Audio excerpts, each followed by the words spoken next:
સુરત જિલ્લા તંત્ર અને વન વિભાગ દ્વારા યોજવામાં આવેલા 3 દિવસીય સુવાલી બીચ ફેસ્ટિવલ માટે તંત્ર દ્વારા કરવામાં આવેલા વ્યવસ્થાના દાવા પોકળ સાબિત થયા હતા।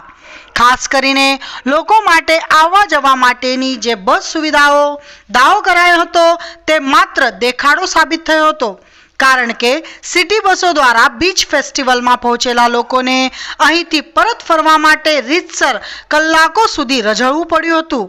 અહીં બસો તો હતી અને મુસાફરો પણ હતા, પણ સિટી લીકના સંચાલનની જવાબદારી સંભાળતી હંસા અને મારુતિ નામની એજન્સીઓ સુપરવાઇઝર અને બસ ચાલકોની અડોડાઈનો ભોગ લોકોને બન્યું પડ્યું હતું।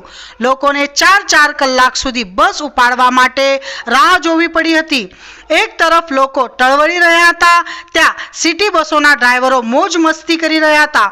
એટલું જ નહીં, પણ બસના કેટલાક ડ્રાઈવરો અને કેટલાક કંડક્ટરો દારૂના નશામાં પણ જોવા મળ્યા હતા।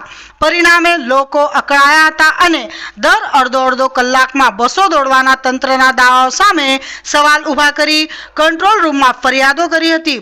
જો કે એજન્સીના કર્મચારીઓના જળવલણના કારણે લોકોને હેરાન પરેશાન થવાનો વારો આવ્યો હતો। ત્યારે લોકોને થયેલી હેરાનગતિ સામે તંત્ર દ્વારા આવી એજન્સીઓ અને તેના કર્મચારીઓ સામે શું કાર્યવાહી કરવામાં આવે છે તે જોવું જ રહ્યું। અપડેટ ન્યૂઝ માટે જોતા રહો અભય ટાઈમ્સ, સબસ્ક્રાઇબ કરો અને બેલ આઇકોન જરૂરથી વગાડો। એ ભાઈ હું બોલાયો કે અમારે આ પબ્લિક થી લેવા દેવા નથી, કઈ જેનામાં આવ્યા છે તેનામાં લેવા દેવા છે। આપણે હવામાં આવેલા હતા, તમે લોકો હવામાં તો નહીં આવેલા ને, બસમાં આવેલા હતા ને, રાજ બસોમાં આવેલા હતા ને? ઓકે।